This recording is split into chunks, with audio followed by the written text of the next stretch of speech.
Hey everyone, hope you're doing great. Welcome back to my channel. In today's video, we'll dive into what if Deku used fear to rule the world like a new Dark Knight. Smash that subscribe button, and be sure to peek at the description below. Let's begin. The air in Muzudafu, on that crisp autumn morning, tasted of promise. 3 years had passed since the war against the Paranormal Liberation Front, 3 years of painstaking reconstruction, not just of buildings, but of societal trust. At 20 years old, Izuku Midoriya, the pro-hero Deku, was the living embodiment of that renewed faith. He was no longer a frantic, bone-shattering boy, but a young man of profound power and even greater control. One for all coursed through him not as a raging river, but as a deep, inexhaustible ocean he could command at will. He stood atop the Sumitomo Commerce Building, the wind whipping his dark green costume, a slightly more armored and streamlined version of his beloved Gamma suit. The cowl was down, letting the breeze run through his wild, familiar hair. Below, the city was a vibrant tapestry of life. People bustled on their way to work, their faces turned up to the sky not in fear, but in casual assurance, sometimes spotting his silhouette and offering a wave. He always waved back. All clear, Sector Gamma, he spoke into his calm, his voice calm and clear. Morning foot traffic is picking up. No anomalies detected by danger sense. Copy that, Deku. The voice of his agency's operator, a warm woman named Hana, replied. Shoto is reporting the same from Sector Beta. Looks like a quiet one. Famous last words, Hana-san, he chuckled, the sound light.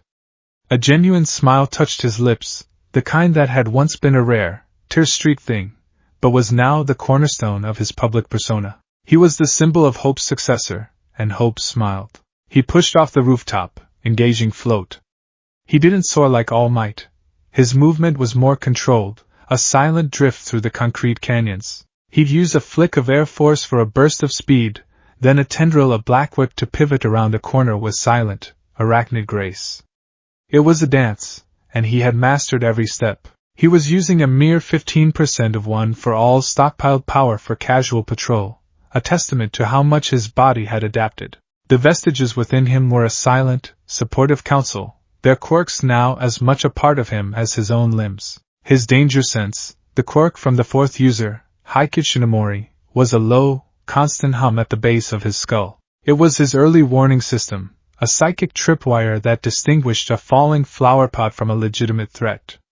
For months, it had been blissfully quiet, a gentle thrum that spoke of peace. Until it wasn't. It started not as a spike, but as a tremor. A deep, sickening vibration that felt less like a specific danger and more like the entire planet groaning in pain. He stopped midair, hovering, his head snapping up. Hana, I'm feeling something, he said, his voice instantly losing its lightness. Widespread. It's not localized. What are the other sensors picking up? Stand by, Deku. We're getting multiple reports. An explosion at the Central Transportation Hub. Another at the main power grid station in the East Ward. Izuku's blood ran cold. 2 critical infrastructure points, simultaneously. That wasn't a random villain attack. That was coordinated. Who's closest to the hub? He asked, already angling his body in that direction. Dynamite. He was already responding to a suspected robbery nearby. A flicker of relief. Kaken could handle anything. He was a force of nature, a controlled detonation of power and instinct who had, against all odds, become one of the nation's top 5 heroes. His approval ratings were a chaotic mix of terror and adoration, but no one could deny his effectiveness. And the power grid? Izuku asked, weaving through skyscrapers. Earphone jack and Kriati are en route. But Deku, there's more. The comms tower on Mount Takayama just went dark. And there's another incident. A chemical spill reported near the industrial port. The hum of danger sense escalated into a sharp, piercing alarm. It wasn't a single point of pain anymore. It was 1,000 needles stabbing into his brain from every direction. The attacks were a net, and the city was caught in it. He saw the first plume of black smoke rising from the city center, a dark stain against the blue sky. This is a multi-pronged assault, Izuku stated, his analytical mind kicking into overdrive, the old mumble-filled habits turning into cold, efficient processing.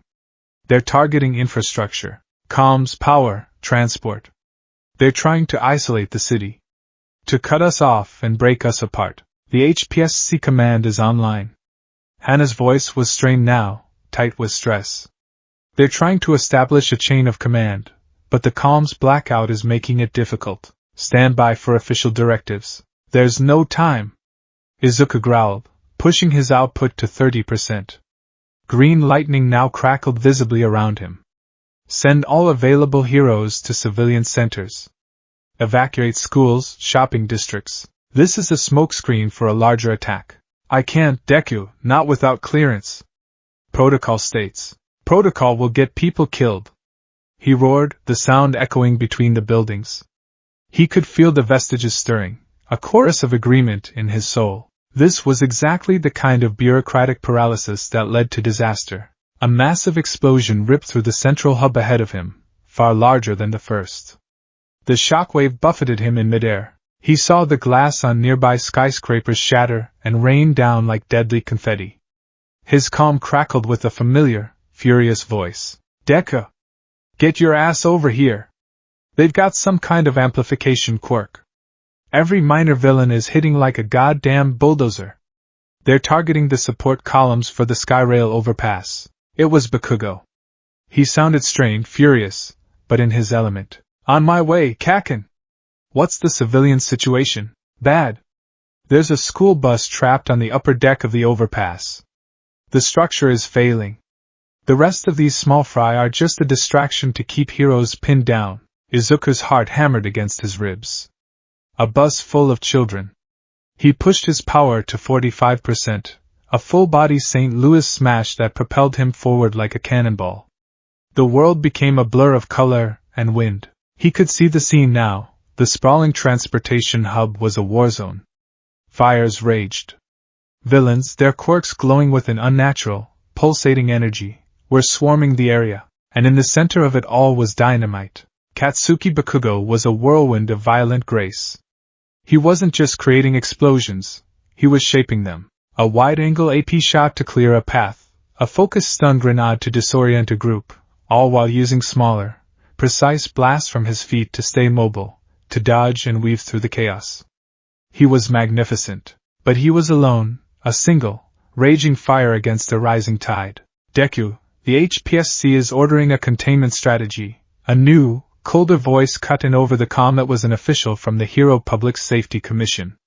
Do not engage the primary support structure. The risk of uncontrolled collapse is too high. Your orders are to contain the villains and protect the perimeter. There are children on that overpass.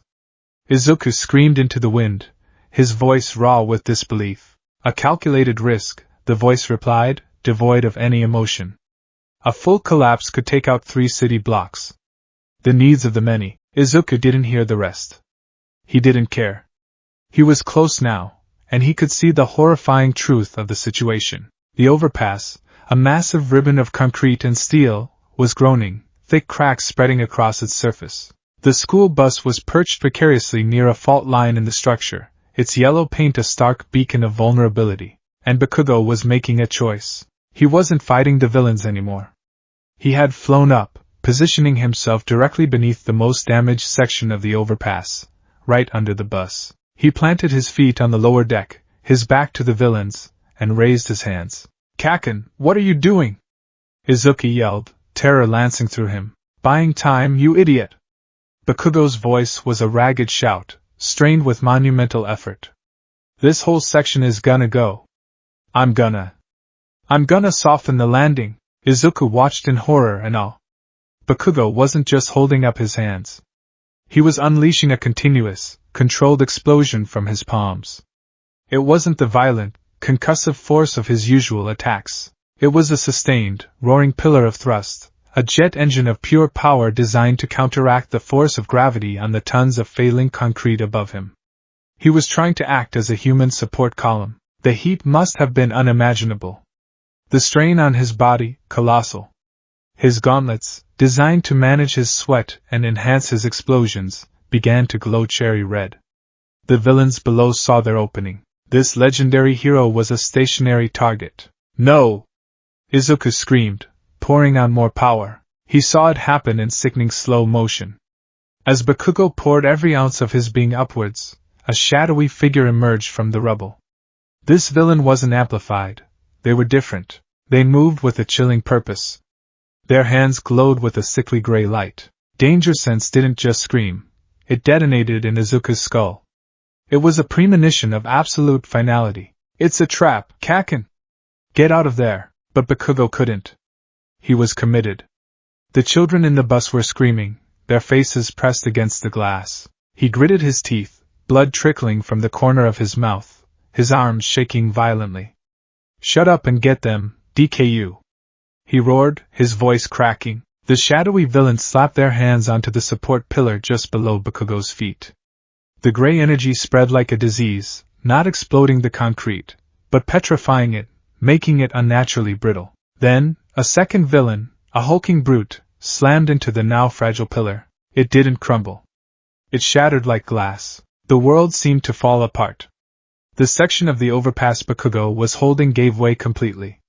For a split second, he held it, a modern-day Atlas bearing an impossible weight. His gauntlets finally ruptured, exploding in a shower of shrapnel. His bare hands were now unleashing the raw, untamed force of his quirk. His skin blistered, his muscles tore, but he held on. He held on long enough for the bus to slide backwards, away from the main fissure, its back wheels catching on a still stable section. He had saved them, and then the weight became too much. The concrete and steel came down. Izuku arrived at the exact moment of impact.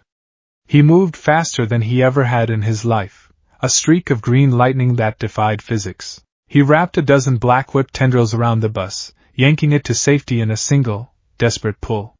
He landed beside it, the children inside crying and screaming, but alive.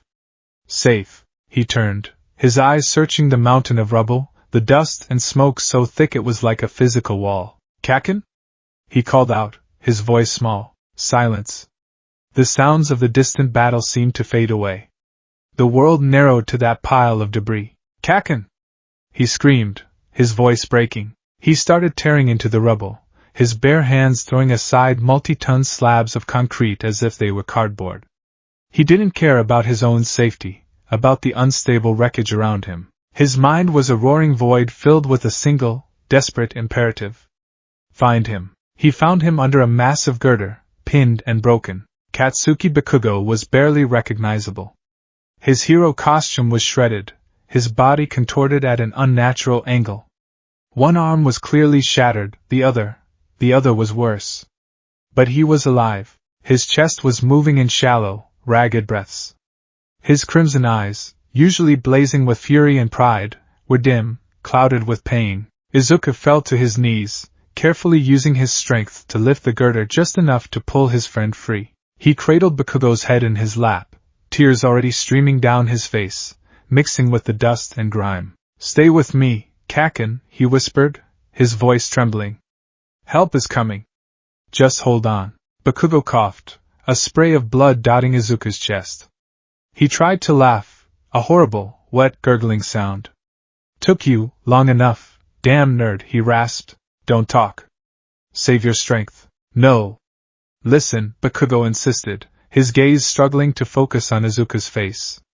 His one good hand twitched, trying to reach up. This whole thing, it was a test. From that new bastard. Sharon. He said it on the comms, testing the hero's breaking points. Sharon. The ideologue. This whole catastrophe, this loss, was an experiment. A cold, academic exercise in cruelty. A wave of rage so pure and so potent washed over Izuku that the ground beneath him cracked. A web of fissures spreading out from where he knelt. The vestiges were screaming in his head, a symphony of fury and grief. He said, the hero's rules, our hope, it's a weakness, Bakugo continued, his voice fading. That it makes us, predictable. Slow. He was right. The HPSC order to contain, not engage. The hesitation. The protocol. It had all been factored into Karen's equation. They had been played from the very beginning. Bakugo's eyes were starting to lose their focus. Izuku, he whispered, and the use of his given name was a physical blow. In all their years, through all their rivalry and reconciliation, he had used that name only a handful of times. It was a name reserved for the moments that cut deeper than any fight. Don't let them win. I won't, Kaken. I promise, Izuku sobbed, holding him tighter. We'll get him. We'll bring him to justice. The right way. Bakugo's gaze sharpened for one final, terrifying moment. A spark of the old fire returned to his dying eyes. He grabbed the front of Izuku's costume, his grip surprisingly strong. No, he hissed, his voice suddenly hard as steel. Not your way. Not All Might's way. That's how they win. They're counting on it. He coughed again, his body shuddering. Promise me, Izuku, whatever it takes. The last two words were not a request. They were a command. A final, desperate plea from the one person whose approval Izuku had sought his entire life. It was Bakugo's last will and testament, delivered in blood and dust. Whatever it takes, Izuku repeated, the words tasting like ash in his mouth. A faint ghost of a smirk touched Bakugo's lips. That's my hero. And then, the light in his crimson eyes extinguished. The hand gripping Izuku's costume went limp. The shallow breath stopped. Katsuki Bakugo was gone. The world went silent. The roaring in Izuku's mind ceased. The screaming of the vestiges died away. There was only a vast, cold, profound emptiness. He sat there, in the heart of the destruction, holding the body of his friend, his rival, his brother. The sounds of the battle, the approaching sirens, the cries of the other heroes who were now arriving, Shoto, his face a mask of shock, Kirishima, whose hardening quirk couldn't stop the tears from flowing. It was all just distant, meaningless noise. He didn't move. He just held him, rocking back and forth slightly, a single, silent tear tracing a clean path through the grime on his cheek. Hope had not just been challenged. It hadn't just been tested. It had been murdered, and he was holding the corpse. Hours later, the city was a tapestry of mourning. The fires were out, the villains rounded up. The attack, which would come to be known as the Sharon Offensive, was over. The cost was staggering. Dozens of heroes injured. Hundreds of civilians dead or wounded. And one of the brightest stars in the hero world, extinguished. Izuku sat in a sterile waiting room at HPSC headquarters. He had refused medical treatment. He had refused to change out of his torn, blood and dust-caked uniform. Bakugo's blood was a dark, damning stain on his chest, right over his heart. He just sat and stared at a wall-mounted monitor, his expression utterly vacant. On the screen, the president of the Hero Public Safety Commission stood at a podium, her face a carefully constructed mask of somber authority. A day of tragedy, but also a day that has showcased the indomitable spirit of our heroes, she said, her voice smooth and practiced. We mourn the loss of the pro-hero Dynamite, a valiant warrior who made the ultimate sacrifice. He died upholding the very principles this commission stands for, the protection of the innocent above all else. Izuku's hands clenched into fists, his knuckles white. Lies. He died defying your orders. He died because your principles got in the way. While this new villain, who calls himself Sharon, sought to break our spirit by attacking our infrastructure and our people, the president continued, he has failed. We will not be terrorized into abandoning the due process and the ethical codes that separate us from the villains we fight. Our response will be measured, lawful, and absolute. We will hunt this Sharon down, and he will face justice within the system he so despises, whatever it takes. Kaken's voice echoed in the silent, screaming void of his mind. The president adjusted her glasses. We have already begun the process of rebuilding. We honor the fallen by continuing their work, by remaining steadfast. We will continue to be a symbol of hope, a beacon of order in a world that craves it. Hope is a candle in a hurricane. The thought came to Izuku, unbidden and cold as the grave. Hope hadn't saved Kaken. Hope hadn't stopped Sharon. Hope was a pretty story they told themselves while the world burned down around them. The rules, the laws, the ethical codes, they weren't a shield. They were a cage that Sharon understood perfectly, and had used against them. He had promised. Whatever it takes. The door to the waiting room slid open. Toshinori Yagi, in his skeletal form, entered quietly. He looked older than Izuku had ever seen him, the weight of the day having carved new lines into his gaunt face. He sat down next to his successor, the silence heavy and suffocating. "Young Midoriya," he began, his voice a hoarse whisper. There are no words. Izuku didn't look at him. He continued to stare at the screen, where pundits were now analyzing the press conference. "He was a great hero," All Might said, his voice thick with unshed tears. "He saved those children. His legacy, his sacrifice will be the foundation upon which we rebuild. It will fuel our hope." Izuku finally turned his head, and the look in his eyes made All Might flinch. The vibrant green, once so full of light and emotion, was now flat, cold, and dead. It was like looking into the abyss. "His sacrifice wasn't a foundation," Izuku said, his voice a low, chilling monotone. "It was a lesson. A lesson I was too blind to see until now." "A lesson? My boy, what are you talking about?" "He told me," Izuku whispered, his gaze dropping to the bloodstain on his chest.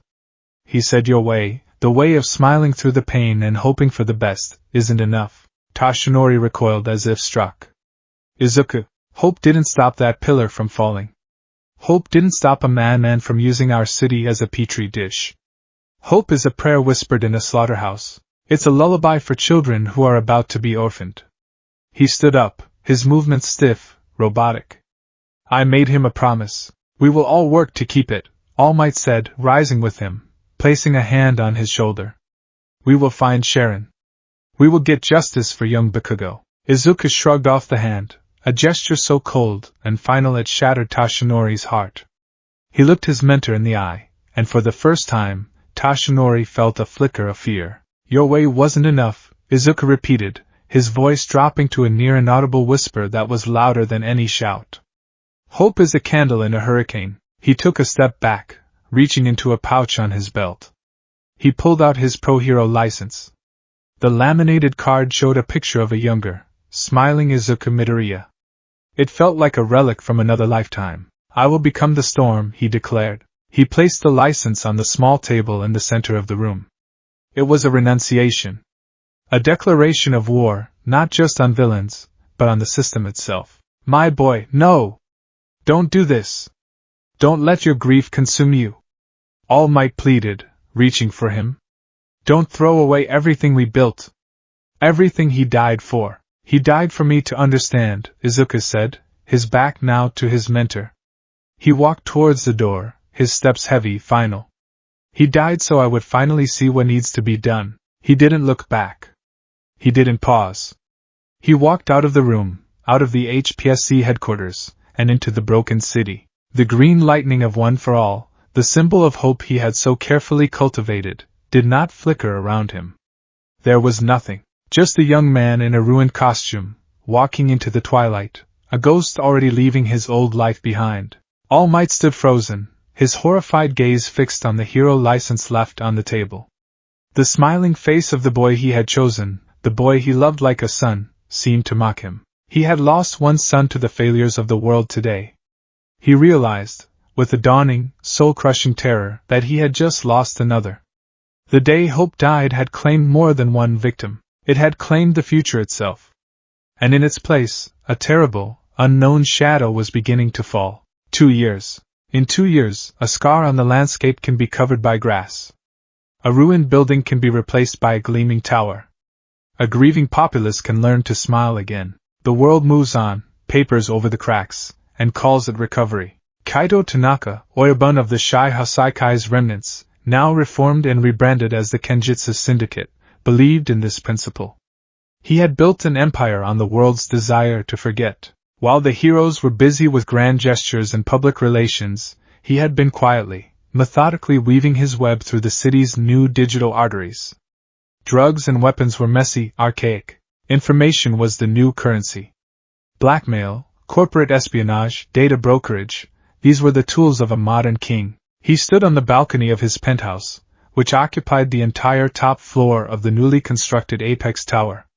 The city sprawled below him, a glittering galaxy of lights.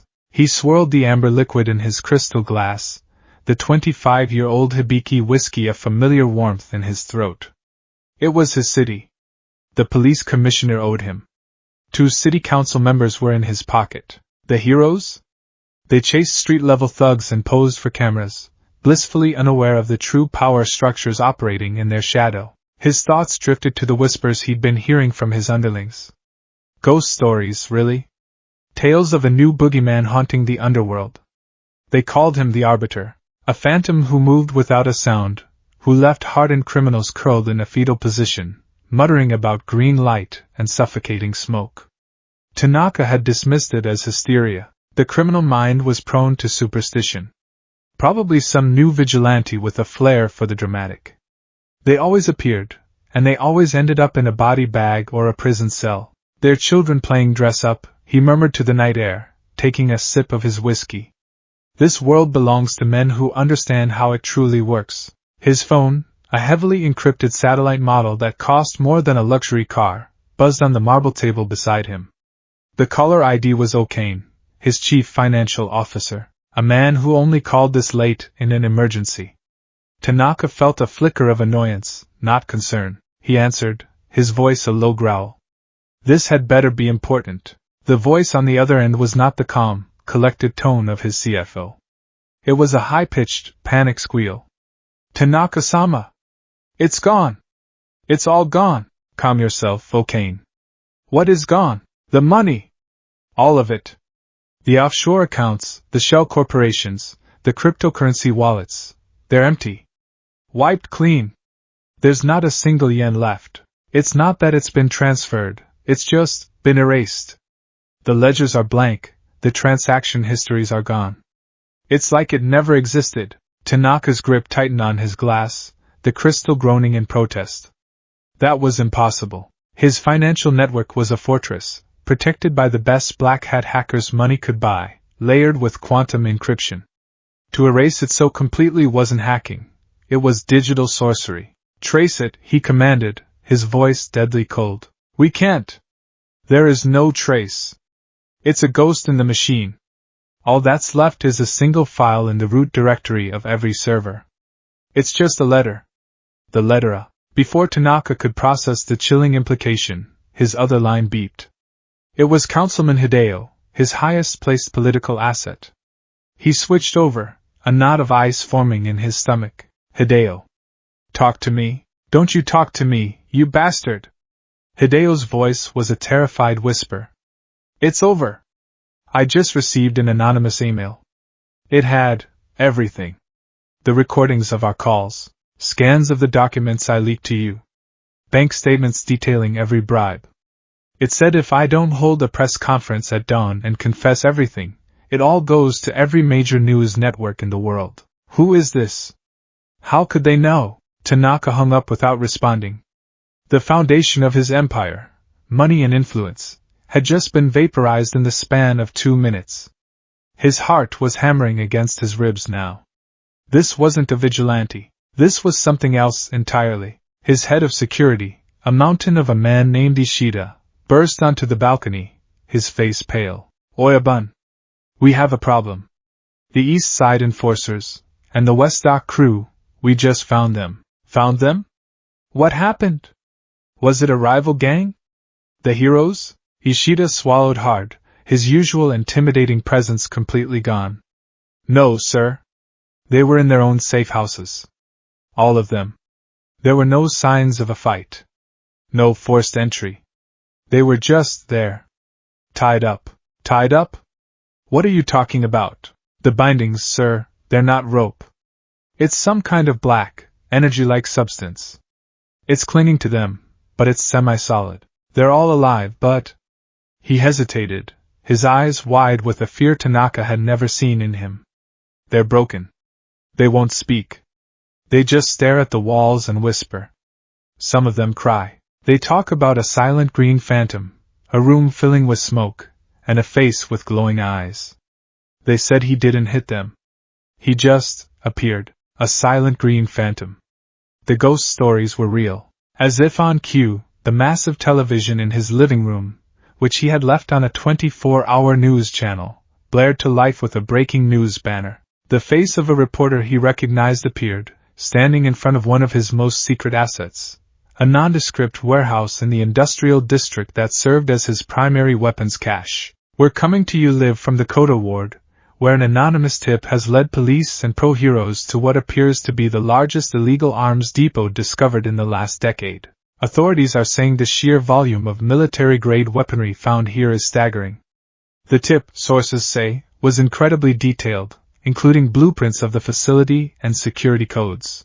Tanaka watched, numb, as heroes he recognized, Earphone Jack, Creati, directed police forces, seizing crates of assault rifles and anti-quirk munitions. His empire wasn't just being attacked, it was being systematically and publicly dismantled, piece by piece, in one perfectly synchronized, terrifying night. He felt a sudden chill, a deep cold that had nothing to do with the night air. The gentle hum of the penthouse's climate control system had died. The lights on his balcony flickered and went out, plunging him into the ambient glow of the city below. "Ishida," Tanaka said, his voice dangerously low. "Lock down the penthouse. Full security protocol. Now." "Yes, Oyabun," Ishida barked, running back inside.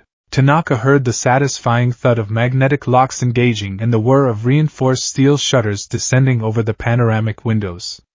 He was now sealed in his fortress. The panic began to subside, replaced by a cold, simmering rage. Whoever this arbiter was, he had made a fatal mistake. He had cornered a dragon in its lair. "You wanted my attention," Tanaka snarled into the darkness. "You have it." He went to his desk and pulled open a drawer, his hand wrapping around the cold steel of a custom-made, large-caliber revolver. A quirk-canceling round was already in the first chamber. "Let the phantom come." A strange sound reached his ears. A faint hissing, like gas leaking from a pipe. He saw a wisp of green-tinged smoke seeping from under the main door. Then from the air vents. Then, impossibly, from the seams in the walls themselves. "What is this?" he muttered, backing away. Within 30 seconds the entire penthouse was filled with a dense, swirling fog, so thick he couldn't see his own hand in front of his face. His state-of-the-art security system, which should have triggered alarms and ventilation purges, was utterly silent. The ghost in the machine was not just in his finances, it was in his home. The hissing stopped. An unnatural silence fell, broken only by Tanaka's own ragged breathing. The air grew heavy, pregnant with menace. He raised his revolver, his knuckles white, trying to pierce the oppressive gloom. A low, synthetic hum began to emanate from the center of the room. It was the sound of a high-end server booting up, but deeper, more resonant. A point of emerald light pierced the fog, then another. They were like two predatory eyes, floating in the darkness, staring directly at him. A shape began to coalesce from the smoke. It was tall, lean, and draped in tactical black and a shade of green so dark it was almost black. Tendrils of the same black, energy-like substance Ishida had described coiled and uncoiled around its arms and torso like living snakes. The head was completely enclosed in a helmet that looked both futuristic and nightmarish. The signature bunny ear silhouette of a famous hero was twisted into something menacing, like the horns of a demon, and in the center of the faceplate, those two green optic lenses glowed with cold, analytical intensity. The arbiter had arrived. Tanaka's bravado evaporated, replaced by a primal fear he hadn't felt since he was a street punk cornered in an alley. He fired the gun. The sound was deafening in the enclosed space. The muzzle flash illuminated the room for a split second, revealing the arbiter hadn't moved. But the bullet, a quirk-canceling round that should have torn through him, was simply gone. One of the black tendrils had snapped out faster than the eye could see, catching the projectile in midair. The tendril held the squashed piece of lead for a moment before contemptuously dropping it to the floor with a soft tink. "Your security system is offline," a voice spoke from the helmet. It was distorted, laced with a faint static, utterly devoid of inflection or emotion. It was the voice of a machine reading a verdict. "Your guards are unconscious. Your escape routes are sealed. There is nowhere to run, Kaido Tanaka." "Who are you?" Tanaka demanded, his own voice trembling, betraying his fear. "What do you want?" "I am the consequence," the arbiter replied, taking a slow, deliberate step forward. The black tendrils slithered on the floor around him, making no sound. "And I want order." The arbiter raised a gauntlet hand. A beam of light shot from his wrist, not an attack, but a projection. A holographic screen flickered to life in the air between them, bathing the room in a cold blue light. An image appeared on the screen. It was Tanaka, 10 years younger, in a dimly lit office, accepting a briefcase full of cash from a politician who was now a government minister. March 14th. 2.3 million yen in an untraceable briefcase, in exchange for diverting a zoning investigation away from a Hasaikai front company, the arbiter stated. The image changed. A grainy, long-lens video of one of his lieutenants threatening the family of a dockworker. June 2nd. The intimidation of the Ishii family to ensure union compliance for your smuggling operations. The daughter, Hannah, still suffers from anxiety attacks. The image changed again. Financial records, encrypted and thought to be deleted, detailing a money laundering scheme that defrauded a pension fund, from August to December. The systematic siphoning of 3.4 billion yen from the Musutafa's Civic Employees Pension Fund. 4,217 people who will now face a retirement of poverty. One by one, the arbiter laid out Tanaka's empire of crime.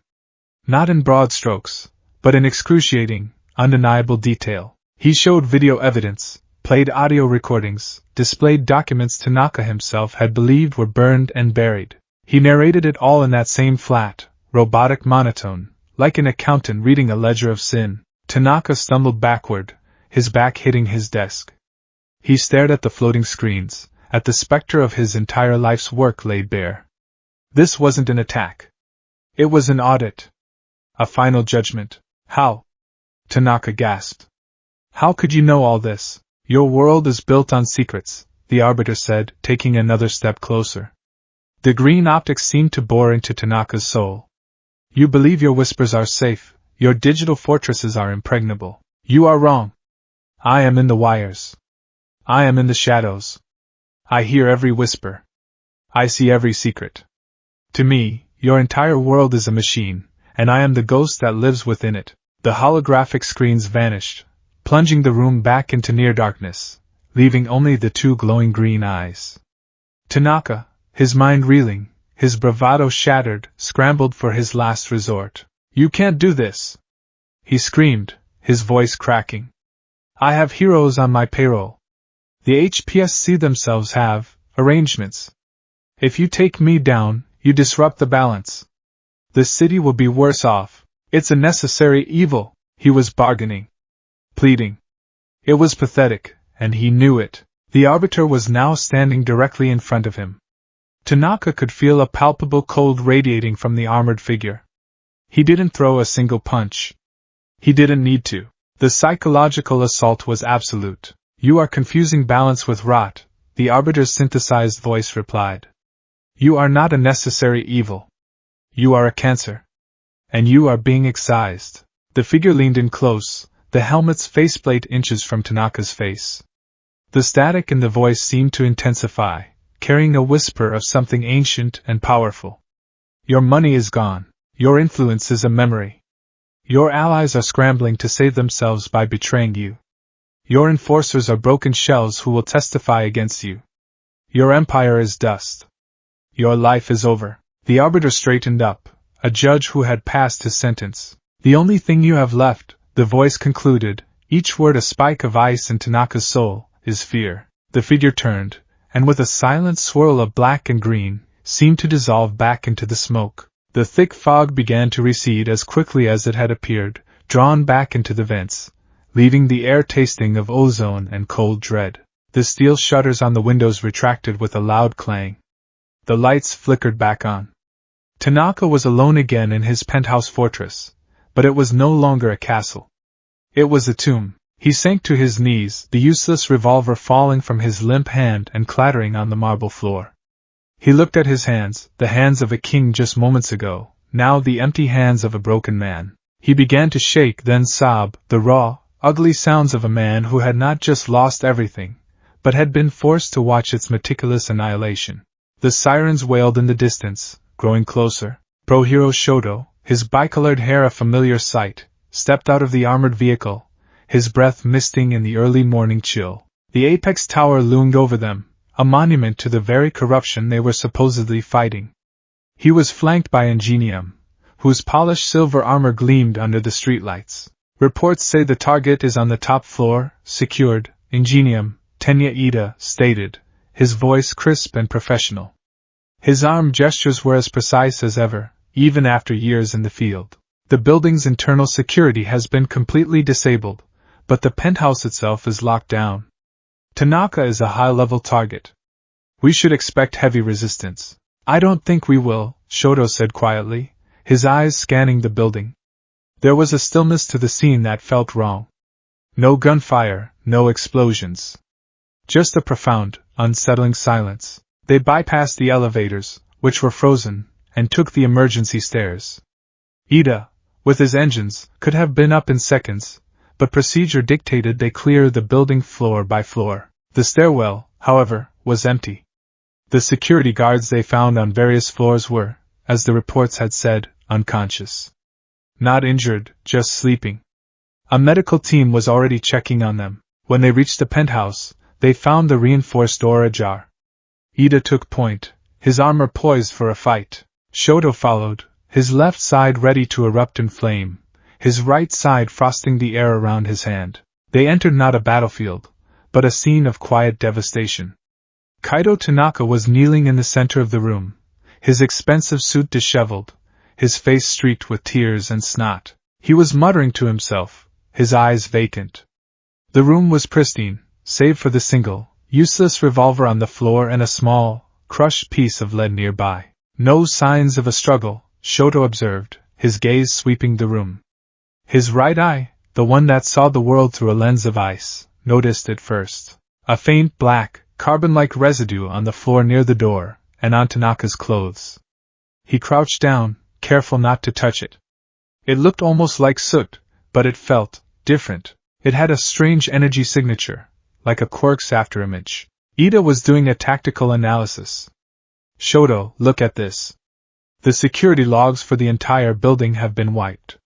There's no record of entry or exit. The financial data on his personal servers isn't just encrypted or deleted. The drives have been professionally degaussed, remotely. The precision required is astronomical. He pointed to the desk. And this? This wasn't here when police first secured the perimeter. On the polished surface of Tanaka's mahogany desk, a symbol had been burned into the wood. It was an elegant, sharp-angled letter A, crafted with the precision of a laser. It was not a crude brand, but a mark of finality, of ownership. Shoto stood up, his mind piecing together the fragmented reports from the past year. The rumors from the underworld. The ghost stories. The sudden, inexplicable collapse of other criminal enterprises, always leaving behind broken leaders and whispers of a phantom. This is him, Shoto said, his voice low. The arbiter. Vigilantism on this scale is unprecedented, Ida stated, adjusting his glasses, a nervous habit he'd never quite lost. To dismantle an entire syndicate in one night, targeting finances, political connections, and personnel simultaneously. This is not one person. It must be a highly organized group with immense resources and a powerful suite of quirks. Or it's one person who is just that good, Shoto countered, his gaze fixed on the broken man sobbing on the floor. He remembered the whispers from the criminals they'd arrested. He's everywhere at once. He knows everything. He thought back 2 years, to a day of fire and dust, to a pyre of hope and the empty look in a friend's eyes. He remembered a hero license left on a table. He remembered the vow, I will become the storm. This level of strategic planning, Shoto mused aloud, a horrifying suspicion taking root in his mind. The analysis, the complete teardown of an opponent before the first move is even made. I've only ever seen one person with a mind capable of this. Ida looked at him, his expression confused. Who? Shoto didn't answer. He walked over to the shattered Yakuza boss. He saw the black residue on his collar, the same substance he'd seen on the floor. He saw the sheer, soul-deep terror in Tanaka's eyes, a fear that went beyond the threat of prison. This was the fear of a mortal who had looked upon a wrathful god. He looked back at the burned into the desk. The arbiter. He thought of another name, another symbol of hope, twisted into its dark opposite. All might. All for one. And now, this wasn't a ghost. It wasn't a phantom. It was a ghost in the machine of society itself. And Shoto was beginning to fear, with a certainty that chilled him to the bone, that he knew the name of the operator. The kind, crying boy who used to break his own bones to save one person was gone. In his place was something cold, efficient, and terrifyingly absolute. And he was just getting started. The briefing room at the Might Tower Agency was a place of cold, hard light and colder, harder facts. Polished chrome and black glass reflected the grim faces of Japan's brightest new generation of heroes. 2 years ago, this room had been a place of hope, a command center for reconstruction. Now, it felt like a war room, and the enemy was a ghost. On the main holographic display, a series of graphs and charts glowed with unnerving clarity. Violent crime, down 74%. Organized crime activity, down 91%. Villain-related fatalities, down 98%. The numbers were staggering, a statistical utopia that every hero had dreamed of achieving. Beside these graphs, however, were others. Public anxiety polls, up 62%. Calls to hero agency hotlines reporting feelings of being watched, up 400%. Sales of home security systems and requests for privacy protection software, at an all-time high. Tenya Ida, Pro Hero Ingenium, stood before the display, his posture as rigid as the laws he revered. His armor, polished to a mirror shine, seemed to absorb and reflect the room's tension. The data is undeniable, he began, his voice cutting through the heavy silence. The entity known as the Arbiter has been brutally effective. Since the Kenjutsu Syndicate was dismantled 2 weeks ago in a single night, we have seen a cascading effect throughout the underworld. Smaller gangs are dissolving. Independent villains are going to ground. On the surface, our society is safer than it has been at any point in modern history. He paused, letting the statement hang in the air before chopping his hand through it. However, this safety has been purchased at an unacceptable cost. It is a peace born not of justice, but of terror. The Arbiter's methods are that of a dictator, not a hero. Extralegal surveillance, psychological torture, the complete annihilation of an individual's life without due process. He is a terrorist operating under the guise of order. A low growl came from the other side of the table. Eijiro Kurishima, Red Riot, slammed a hardened fist onto the polished surface, leaving a faint network of cracks. A terrorist, Ida? The men he took down were monsters. Tanaka was responsible for thousands of ruined lives. The men he left whimpering in a corner were human traffickers and murderers. It's hard for me to shed a tear for them. He's doing the dirty work we're not allowed to do. That is precisely the problem, Kurishima. Ida countered, his voice rising. The rules are what separate us from them. We are beholden to the law. To dismantle it, even to achieve a noble end, is to become the very thing we fight against. It's his silence that's the weirdest part, Kyoka Jairu, earphone jack, chimed in, her earphone jacks twitching slightly. She leaned forward, her expression troubled. I've been analyzing the ambient audio from the crime scenes. The Kenjutsu takedown, the corporate espionage case last week. There's nothing. No sound of a fight, no engine noise, no quirk activation signatures that we can identify. It's like he moves in a pocket of absolute silence. Even his voice, from the recordings we recovered from Councilman Hideo's panicked call, is a digital ghost.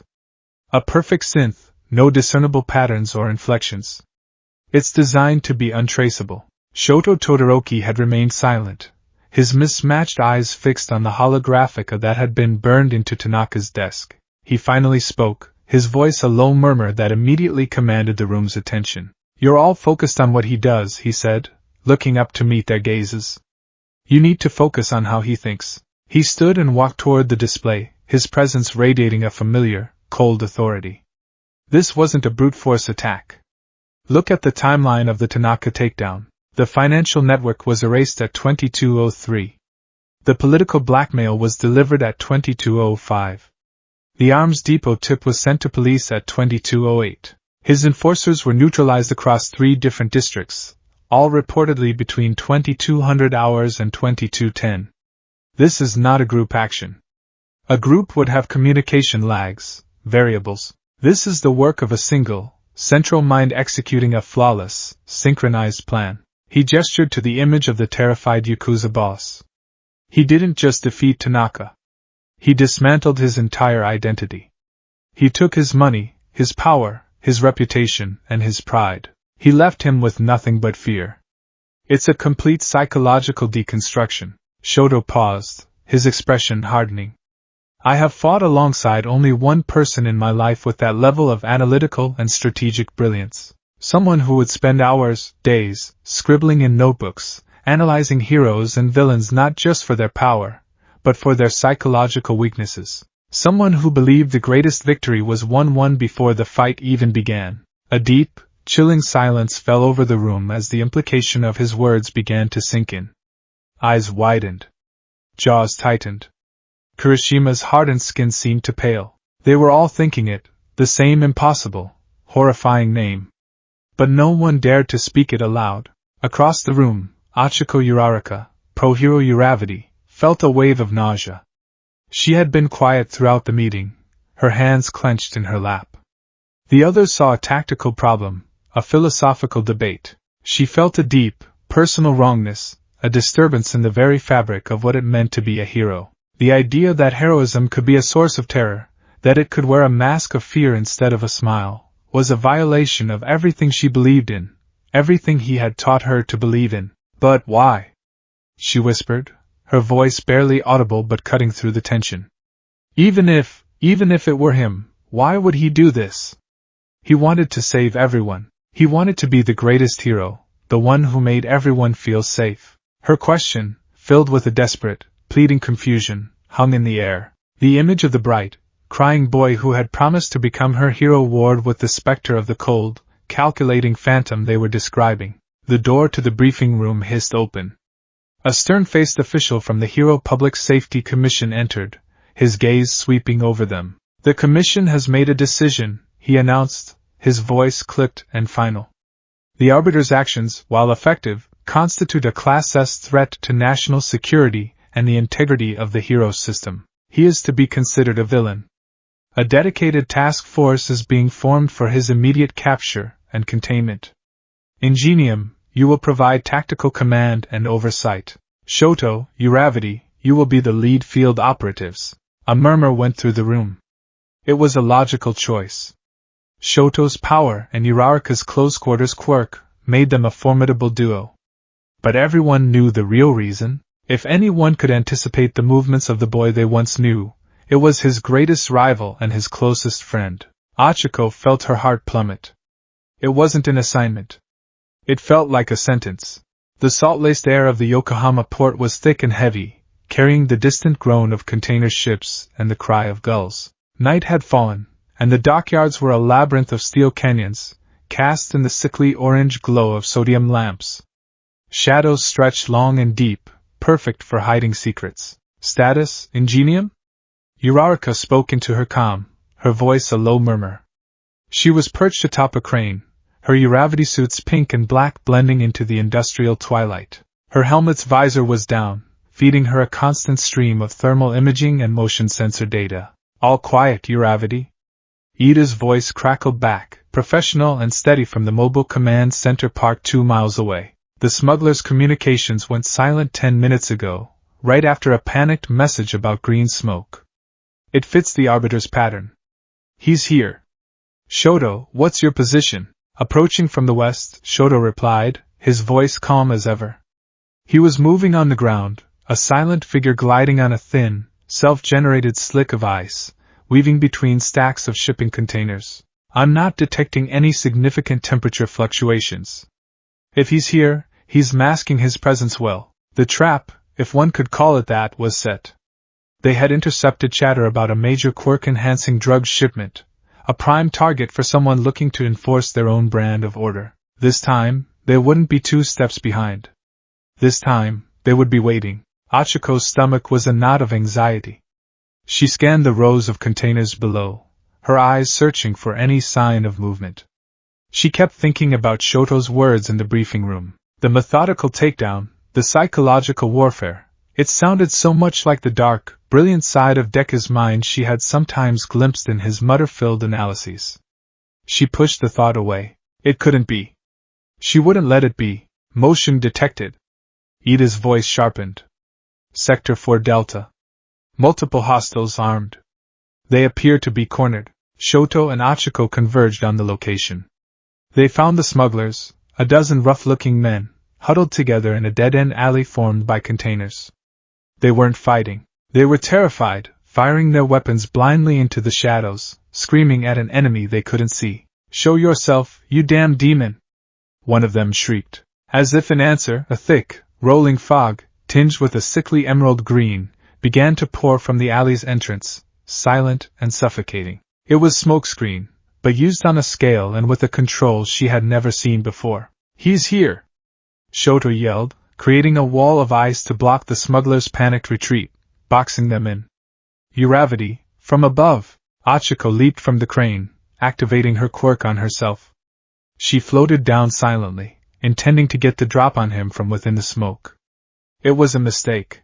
The moment she entered the fog, her senses were thrown into chaos.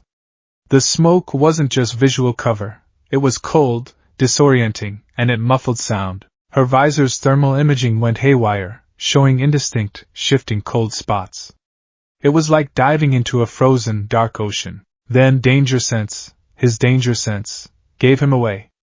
A flicker of premonition in the back of her mind, a skill she'd honed fighting alongside him for years, screamed at her. She twisted in midair just as a black tendril whipped past where her head had been. It was Black Whip, but not the wild, untamed power she remembered.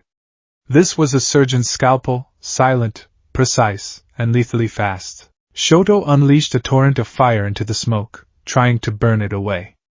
The fog hissed and dissipated in the immediate area, revealing nothing. "He uses the smoke to mask his movements and disorient us," Shoto called out. "He's using our attacks to his advantage, using the light and steam to create more confusion." The fight began, and it was everything they had feared. It wasn't a battle, it was a dissection. Shoto would erect a massive glacier, and the Arbiter would use Black Whip to swing around it in an impossible arc, appearing on his flank. He'd unleash a wave of flame, and the Arbiter would already be gone, a flicker of movement in the periphery, the heat of the attack only serving to create more thermal noise. He was a ghost. A whisper of motion. He never stayed in one place for more than a second. He never engaged them head-on. He was a predator, and they were blundering through his hunting ground. Then the voice came, distorted and cold, from all around them. "You still rely too much on wide-area attacks, Shoto." Shoto froze, his breath catching in his throat. "It's a brute force approach," the voice continued, echoing from the steel walls. "It leaves you open for a close-quarters counter, especially on your left side. You overcompensate for your father's legacy by leading with ice. But your fire is faster and more versatile in confined spaces. You haven't changed." Every word was a perfectly aimed dart, striking not at Shoto's body, but at his oldest insecurities. It was an analysis pulled directly from a memory, from a time when they were rivals and friends, pushing each other to be better. To hear it now, twisted into this cold, condescending critique, was a psychological blow more powerful than any punch. "Who are you?" Shoto roared, his control snapping. He unleashed a furious, uncontrolled blast of fire, incinerating a stack of containers. The voice turned its attention to Achiko. She was trying to close the distance, using floating debris as stepping stones. "Uravity. Your technique for reducing the weight of debris for rescue is impressive, but your combat application remains linear." The voice seemed to come from right behind her. She spun around, finding nothing but swirling fog. "You always aim for a 5-point touch. Your movements are predictable after the first 1.5 seconds of closing the distance. Your focus on a single-point takedown makes you vulnerable to feints." Achiko felt a chill that had nothing to do with Shoto's ice. He was quoting his old notebooks. The ones he used to pore over for hours, filled with his frantic, brilliant scrawling. He was using his intimate knowledge of them, of their strengths and weaknesses, as a weapon. He was turning their friendship, their entire history, against them. "This has to end," she shouted, tears of frustration and fear welling in her eyes. "Show yourself, you coward!" "Cowardice is hiding behind a flawed system," the voice retorted, the sound coalescing in front of her. A shape emerged from the smoke. The Arbiter. He stood there, black and dark green, the demonic horns of his helmet giving him an inhuman silhouette. The glowing green optics fixed on her. "This is mercy," he said. He moved. It was not a run, but an explosion of motion. He used Fa gene, a kinetic burst that made him a blur. He shot past Achiko, directly at Shoto. Shoto, still reeling from the psychological assault, reacted a fraction of a second too late. The Arbiter didn't punch him. He slammed his shoulder into Shoto's chest, a single, precise impact that sent him flying back into the steel wall of a container with a sickening crunch. Shoto slumped to the ground, groaning, the wind knocked out of him. Before he could recover, a dozen black tendrils shot out, wrapping around him, pinning him to the container like an insect in a spider's web. They weren't crushing him. They were just holding him, completely and utterly helpless. Achiko screamed his name and charged, her grief and anger overriding her fear. This was her chance. She was close. She just needed to touch him. She lunged, her hand outstretched, her quirk ready. "I've got you!" He didn't even try to dodge. He simply raised his hand and caught her wrist. The contact was a shock. His grip was like a vice, unyielding steel wrapped in a tactical glove. All her momentum, all her desperation, died in that single, effortless motion. She was stopped cold. She stared at the hand holding her, at the immense, terrifying power it held in check. He could shatter her wrist with a twitch. She looked up from his hand to his helmet, her eyes wide with terror and a dawning, terrible certainty. The green optics seemed to stare right through her. "It is you," she breathed, the words stolen from her lungs. "Deku, why?" For a heart-stopping moment, there was silence. The modulated voice didn't answer. He simply used his free hand and, with a speed she couldn't track, lightly tapped 2 fingers against the side of her neck. A jolt, like static electricity, ran through her, and her world went black. Achiko woke with a gasp. Her head was throbbing. She was on the cold, damp concrete of the dock, her back pressed against something solid. She turned her head and saw Shoto next to her, conscious but still disoriented. They were sitting back to back, bound together not by rope or cuffs, but by the semi-solid tendrils of Black Whip.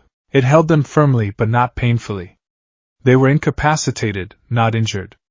Defeated. A short distance away, the dozen smugglers were in a neat, unconscious pile, also bound by Black Whip. The entire area was silent, the smoke gone, the only sound the gentle lapping of water against the pier. And there he was. The Arbiter. He was standing at the edge of the dock, his back to them, looking out at the dark, restless water. His posture was still, his form a black silhouette against the distant lights of the city. He had won. He had dismantled them as easily and efficiently as he had dismantled the Kenjutsu Syndicate. Tears streamed down Achiko's face, hot against her cold skin. The horror of it all was crashing down on her. The boy who had cried with her on a park bench, the boy whose dream had inspired her own, had done this. "Why?" she croaked, her voice raw with pain. "Why are you doing this, Deku? This isn't you. This isn't what a hero does." He didn't turn around. For a long moment, he just stood there. When he finally spoke, the voice was the same cold, synthetic drone, but the words were a dagger to her heart. "You're right," he said. "A hero wouldn't do this. A hero would hold a press conference, make promises, and wait for the next tragedy. A hero would smile, while the world decays from the inside out. I am not a hero." He finally turned, and the glowing green lenses of his helmet seemed to burn into her. "I am the solution." "This isn't a solution. This is fear." Shoto spat, struggling against the bonds. "You've become a monster. A monster is what this world needs," the Arbiter countered, his tone unchanging. "It does not need another symbol of hope to cling to. It needs a symbol of consequence, a firm hand to guide it away from the abyss it is so determined to fall into." He took a step towards them, his presence overwhelming. Achiko flinched, but he stopped a few feet away. He looked directly at her, and the coldness of his mechanical gaze felt intensely, horribly personal. "The world you want to save, Achiko," he said, and the use of her name, even through the filter, was a shock that made her stop breathing. "The gentle, kind world where everyone helps each other, it's a beautiful dream. But it can't exist without a foundation of absolute order. It can't be built on hope alone. He knelt down, bringing his helmet to her eye level. She could see her own terrified reflection in the dark, polished faceplate. It must be forged in fear. He raised a hand, and she flinched again, but he only pointed back towards the glittering, oblivious city. They will be safe. They will be protected. They will learn to be better. They just won't be free to fail anymore. He stood up, his point made, his verdict delivered. You'll understand soon. As he spoke the last word, the voice modulator flickered for a nanosecond.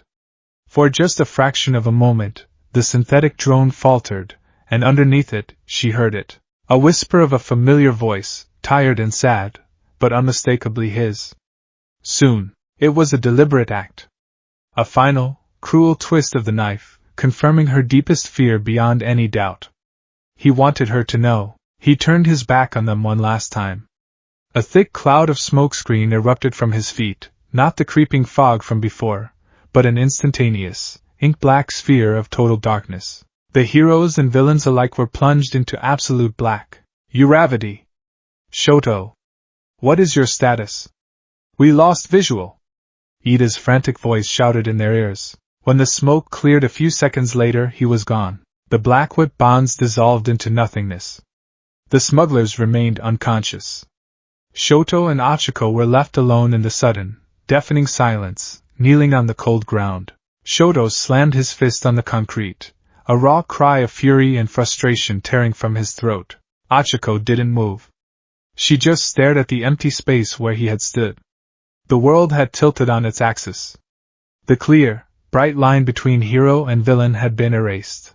And standing in the ashes of that line was the boy she had admired more than anyone, wearing a monster's face and speaking with a tyrant's voice. He had promised her she would understand. The terrifying truth was, a small, dark part of her was beginning to. The world now spoke of the arbiter in the hushed, fearful tones once reserved for all for one. He was a specter on the global news cycle, a ghost in the world's machine. The debate over his existence had become a raging fire, consuming talk shows, political forums, and late-night conversations in every nation. The set of Global Quirk, Japan's premier hero debate show, was a microcosm of this conflict. On one side sat Kenji Tsurigami, the former chief of police, his dog-like features set in a permanent, weary frown. On the other, a sharp-suited woman named Reika Ito, a political analyst whose star was rising on a platform of radical pragmatism. Let us be unequivocal, Tsurigami began, his voice a low growl. The arbiter is a terrorist. He operates outside the law, employing fear as his primary weapon. He may have lowered crime rates, but he has done so by holding a gun to the head of society. This is not peace, it is a hostage situation. Reika Ito offered a practiced, sympathetic smile. With all due respect, Chief, the hostage you speak of was dying of 1,000 cuts. The law you so righteously defend was a tangled net of loopholes and bureaucracy that allowed men like Kaido Tanaka to flourish. The arbiter may be a gun, but he is pointing it at the cancer, not the patient. The show's host, a man with perfectly coiffed hair, interjected. But his methods, Ito-san. Psychological torture, complete disregard for privacy. Where does it end? It ends with results, Ito shot back, her voice sharp. Let me share an email I received this morning. It's from a Mrs. Sato in the Nishi ward. She held up a tablet, her expression turning somber. My 12-year-old daughter, Yumi, was abducted 2 weeks ago. The police were investigating, the heroes were patrolling. For 3 days we lived in hell. Then, one morning, we got a call. Yumi had been found, along with 6 other girls, in a basement. The men who took them were bound in black tendrils, catatonic. The police didn't find them. The heroes didn't find them. The arbiter did. So, you can call him a terrorist. I call him the only person who brought my daughter home. Tsurigami looked uncomfortable, his argument losing its moral high ground. Individual anecdotes do not justify the dismantling of our entire legal framework. Tell that to Mrs. Sato, Ito declared, her voice ringing with passion. Tell the thousands of people who no longer fear walking home at night that your framework is more important than their safety. The heroes promised us a world with a symbol of hope. The arbiter is delivering a world without fear. For many, That is a trade they are willing to make. The screen behind them split, showing a live feed from Washington, D.C. A furious-looking American senator was at a podium, red-faced. This arbiter is a threat to global sovereignty. We have confirmed that he was responsible for the cyber attack that exposed corruption in our Department of Metahuman Affairs. We will not stand for this violation. We will bring this vigilante to justice. As he spoke, a new alert flashed on news tickers worldwide. The senator's offshore bank accounts, filled with money from illegal arms dealers, were instantly drained. The contents were not stolen, but publicly and anonymously donated to a hero-sponsored veterans fund. The senator's tirade was cut short as aides rushed the stage, whispering frantically in his ear. He turned pale and collapsed. On the set of Global Quirk, a stunned silence fell. Reika Ito allowed herself a small, triumphant smile. It seems, she said softly, that justice, in the arbiter's world, is terrifyingly efficient. The world Izuku Midoriya now inhabited was one of concrete, steel, and the cold, humming glow of countless monitors. His base of operations was a ghost, a place that didn't exist on any map. It was a forgotten sub-basement complex beneath the ruins of the Takoba Municipal Beach Park, the very place where he had first met All Might. The place where one dream had begun was now the tomb from which another, darker one was being executed. He had spent the better part of 2 years building it, using stolen funds from the first criminal enterprises he had dismantled. It was a monument to his singular, terrifying focus, a fusion of Wayne-level technology and Nisa-level paranoia. The air was chilled and filtered, smelling of ozone and sterile metal. The only sound was the low thrum of servers and the quiet clicks of his fingers on a holographic keyboard. He sat in a high-backed command chair, the arbiter's suit hanging inert on a nearby rack, its helmet dark and vacant like a decapitated head. He wore simple black sweats, his face illuminated by the data streams flowing across a dozen screens. He was thinner than he'd been as a pro-hero, his face honed to sharp angles, the last vestiges of boyish roundness gone forever. The only softness was in the faint, dark circles under his eyes, betraying the fact that he rarely slept more than 2 or 3 hours at a time. The rest of his time was spent here. Watching. Analyzing.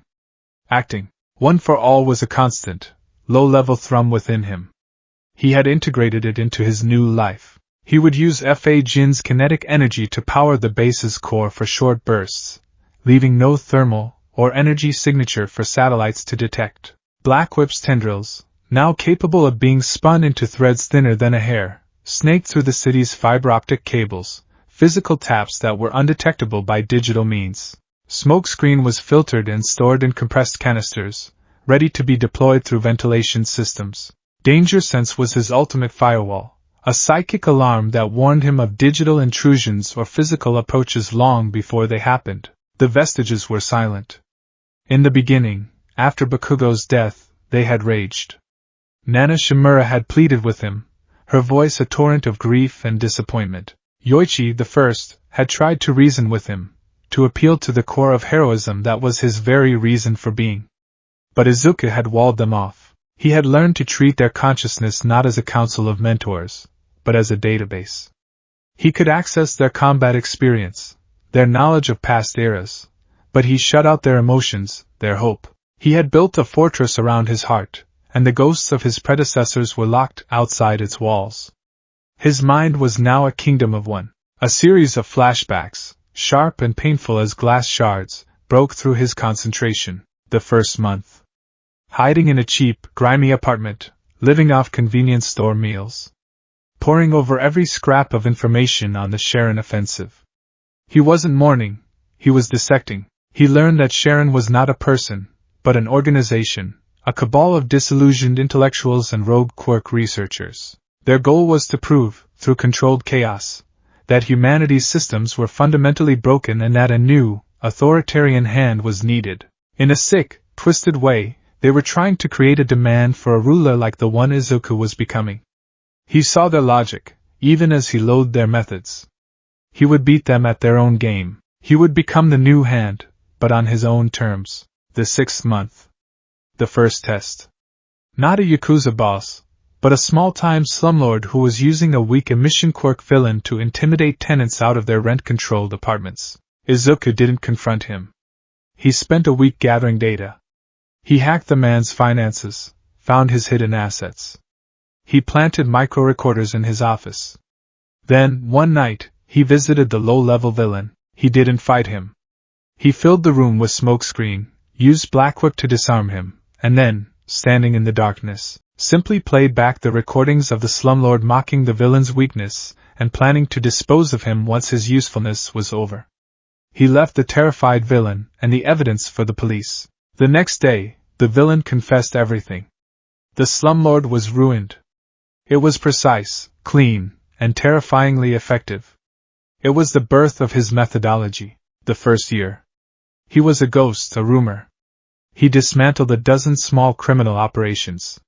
He trained relentlessly, not for power, but for control. He pushed One for All to its limits, mastering the art of using 100% in microbursts, too fast for the eye to see, allowing him to shatter a lock or disable a limb without causing widespread destruction. He learned to manipulate smokescreen, to change its density and temperature, turning it into a sensory deprivation weapon. He wove Black Whip tendrils into the very wiring of his suit, allowing them to emerge from any point on his body. He was reforging himself, burning away the hero and leaving only the weapon. He severed his last ties. He watched a news report on his mother, Inko, being moved to a safe, undisclosed location by the HPSC for her own protection. He felt a pang of guilt, a deep, aching sorrow, and then he ruthlessly suppressed it. Attachments were a weakness. Sharon had taught him that. Bakugo's death had taught him that. The flashback faded, leaving him back in the cold hum of his command center. His eyes were drawn to one screen in particular. It displayed a live satellite feed, routed through a dozen proxy servers, showing a remote, arid region in the developing nation of Malaya. He zoomed in on a massive corporate compound surrounded by high walls and armed guards. This was the headquarters of the Ketsueki Corporation, a biopharmaceutical giant publicly lauded for its humanitarian aid. Izuku knew the truth. His screens filled with data he had spent the last month acquiring. Ketsueki wasn't providing aid. They were exploiting a crisis. A localized plague, engineered and released by their own shell company, was ravaging the local population. Ketsueki would then sweep in with the cure, a quirk-suppressing agent that also induced dependency. They were creating a nation of addicts beholden to them, all while their CEO, a man named Goro Shigaraki, a distant, disavowed cousin of the infamous Tamura, received global awards for his philanthropy. It was the kind of systemic, untouchable evil that made a mockery of the hero system. Heroes couldn't touch Ketsueki. They were protected by layers of corporate law, international treaties, and mountains of money. The law protects the powerful, Izuku murmured, his voice raspy from disuse. So the powerful must be placed beyond its protection. His plan was already in motion. This would be his first global-scale operation. It wasn't just about taking down a corrupt corporation. It was about making a statement to the world. A statement that his reach was limitless, that no one was untouchable. First, the cure. He had already synthesized a permanent, non-addictive antidote using Ketsueki's own research data, which he had stolen weeks ago. He had then anonymously delivered the formula and a mountain of evidence to the World Hero Association, a more progressive and effective body than the HPSC. They were already mobilizing, but bogged down by the red tape of international intervention. Izuku would cut that red tape. Second, the money. He initiated a complex algorithm, a digital predator he had designed and named Ouroboros. Ouroboros began to slither through the world's financial networks. It didn't just steal Ketsueki's money. It initiated a series of impossibly fast, high-volume trades shorting their stock from 1,000 different ghost accounts. It triggered automated sell-offs, causing a panic. It targeted their creditors, calling in debts. It was a corporate assassination, performed in seconds. On a screen, he watched the real-time stock market ticker for Ketsueki Corp., KETTSE. It began to plummet. A vertical red line of catastrophic failure. Third, the justice. This was the part that required his personal touch. He stood up and walked to the inert arbiter suit. As he approached, the green optics flickered to life. The suit's internal mechanisms whirred as it opened up, ready to receive him. He stepped inside, and the cold metal and polymer shell closed around him. It felt less like putting on a costume and more like stepping into a coffin, his old self being buried within. The helmet sealed with a hiss, and the world dissolved into a heads-up display of data. His vitals, his one-for-all output, atmospheric conditions, tactical readouts. He was no longer Izuku Midoriya, he was the Arbiter. He accessed his global transport system, a series of repurposed, heavily modified cargo drones he controlled, capable of suborbital flight. One was hovering, cloaked, thousands of feet above his base. A panel in the ceiling of the command center slid open, revealing a dark shaft. With a controlled burst from float and a small application of FA gene, he shot up the shaft, a silent black projectile. He broke through the surface into the night air and was caught by the drone's tractor beam, pulled up into its cargo bay. The journey to Malia would take less than 20 minutes. Goro Shigaraki was enjoying a glass of champagne. He stood at the panoramic window of his office in the Malian compound, looking out at the armed guards and the high walls that kept his perfect system safe. The news of the WHA mobilizing was a minor annoyance. They would be tied up in diplomatic knots for weeks. By then, his control over the region would be absolute. The stock fluctuation was more concerning, but his analysts had assured him it was a temporary, algorithm-driven anomaly. He was a king in his castle, untouchable. His office door was thick, reinforced steel. The windows were bulletproof, bomb-proof glass. The entire compound was a fortress, so he was understandably confused when a wisp of green-tinged smoke began to seep from the edges of his window frame. He blinked, thinking it was a trick of the light. Then more smoke began pouring from the air conditioning vent, thick and fast, like an exhalation from a vast lung. He slammed the intercom on his desk. Security! I have a breach in my office. Seal the sector. The intercom was dead. Panic, an unfamiliar emotion, began to prickle at him. He ran to the door and pulled on the handle. It was sealed tight. The room was filling with the dense, cold fog. He couldn't see the door anymore. He couldn't see his desk. He was trapped in a swirling green vortex. Then, the lights went out. The emergency lights failed to kick in. The silence was absolute. Who's there? He shouted, his voice high and thin. I have a legion of guards. You'll never get out of here alive. A voice answered from the center of the room, calm and synthesized. Your guards have been neutralized. A holographic screen flickered to life in the smoke, illuminating the terrified face of Goro Shigaraki. It showed a schematic of the compound. Dozens of red dots, representing his guards, were turning a neutral gray, one by one. The takedowns were silent, simultaneous, and impossibly fast. Your fortress has fallen, the voice stated. The shape of the Arbiter coalesced from the fog, his green optics glowing with an unholy light. Shigaraki stumbled back, his champagne glass falling from his hand and shattering on the floor. You're the Arbiter, he gasped, recognition and terror dawning on his face. You're just a myth. A story for the underworld. Myths are born from truth, the Arbiter replied, taking a slow step forward. And your truth is about to be revealed to the world. A new series of screens appeared, surrounding Shigaraki. One showed the lab where the plague was first created. Another showed internal memos, signed by him, authorizing its release. A third showed the bank accounts of the families of the victims, contrasted with his own soaring profits. It was his entire monstrous crime, laid bare in undeniable, high-definition horror. No, this is impossible. This is doctored. It's fake! Shigaraki screamed, scrambling away like a cornered rat. The Arbiter raised a hand, and a new screen appeared. It was a live feed from the WHA headquarters in Brussels. The anonymous data packet containing all this evidence had just been opened. He was watching the world discover his sins in real time. Your company is bankrupt. Your name is a curse. Your freedom is an illusion that is about to end, the Arbiter said, his voice as cold as the void between stars. You built an empire on the suffering of the innocent. You monetized death. He was now standing directly in front of the trembling, sobbing corporate officer. Shigaraki's quirk, a minor ability to curdle liquids, was utterly useless. He was just a man, stripped of all his power, facing a god of vengeance. But this isn't about punishment, the Arbiter continued, a subtle shift in his tone that made Shigaraki's blood run cold. This is about redistribution. The Arbiter reached out, not to attack, but to tap a sequence of commands on a holographic interface that appeared on his arm. Every asset you own, every hidden account, every piece of property, has just been liquidated. The total sum of $37.8 billion has been transferred. Transferred? To who? Shigaraki cried. The main screen changed, showing a map of the Malian region. Thousands of tiny dots, representing individual family households, began to light up. It has been divided equally and deposited directly into the bank accounts of every single person affected by your plague. Reparations.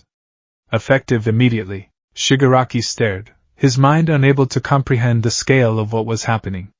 He had not just been defeated. His entire life's work, his greed, his evil, had been weaponized against him and turned into an act of perfect, brutal justice. The Arbiter turned to leave. His work was done. He had proven his point. He wasn't a villain seeking personal gain. He was an ideological force, a global rebalancing agent. He was a necessary evil. He took a step and then paused. Danger sense, silent until now, flared at the base of his skull. A microsecond of warning. The wall behind Shigaraki exploded inwards. A figure shot through the hole, a blur of red, white, and blue. A powerful fist slammed into the Arbiter's side, sending him flying across the room and crashing into the far wall. The impact was immense, the sheer kinetic force something he hadn't felt from anyone but All Might. He hit the wall and used FA Gene to absorb and disperse the impact, landing on his feet. He looked up, his tactical display already analyzing the new threat. Standing in the dust and debris was the #1 hero of the United States of America. Star and Stripe. So the ghost has a body after all, she said, her voice crackling with power and righteous fury. Her white hair flowed around her as if in a personal wind. I was in the neighborhood with the WHA fleet. Figured I'd cut through the paperwork. The Arbiter's internal systems were already flashing warnings. Quirk analysis, new order. Reality warping. Capable of imposing rules onto her surroundings, including herself. High-level threat. Avoid direct contact. He had planned for the WHA's slow, ponderous arrival. He had not planned for their most powerful and impulsive member to be leading the charge. It was a variable. A miscalculation. He hated miscalculations. Your jurisdiction does not extend here, Star and Stripe, he said, his voice steady despite the powerful blow he had just taken. My jurisdiction is anywhere people like him, she gestured contemptuously at Shigaraki, think they can get away with it. And anywhere people like you think you can appoint yourself judge, jury, and executioner. She cracked her knuckles. I'm bringing you both in. The only difference is, I might enjoy yours a little more. This was a fight he hadn't prepared for. A fight against one of the few people on the planet who could potentially match the raw power of a full-strength One for All. He looked at the terrified Shigaraki, then at the determined face of Star and Stripe. His perfect, sterile operation had just been compromised. But it didn't matter. The message had been sent. The world had been put on notice. He raised his hands, a gesture of surrender. There is no need for further violence. Star and Stripe narrowed her eyes, suspicious but wary. That's what I like to hear. Now power down and get on your knees. As you wish, the Arbiter said. And as he spoke, he unleashed a massive, omnidirectional burst of smokescreen, plunging the entire top floor of the building into instantaneous, pitch-black, freezing cold fog. Damn it! He heard Star and Stripe yell, but he was already moving. He engaged Float, shot out through the hole she had made in the wall, and rocketed into the night sky, a black shape against the moon. Below, he could see the lights of the approaching WHA vehicles. He had cut the head off the snake. He had delivered his justice. Let the heroes clean up the mess. That was their purpose now. As his drone cloaked and began its ascent to the edge of space, he allowed himself a single, cold thought. It was a necessary evil. He had exposed a monster, saved thousands of lives, and redistributed wealth from a dragon's horde to his victims. No hero could have done it. No law could have compelled it. Only he could. He closed his eyes, the silence of the stratosphere a welcome comfort. The world would condemn his methods. They would call him a villain. But they could not deny his results, and in the quiet, sterile darkness of his heart, that was the only verdict that mattered.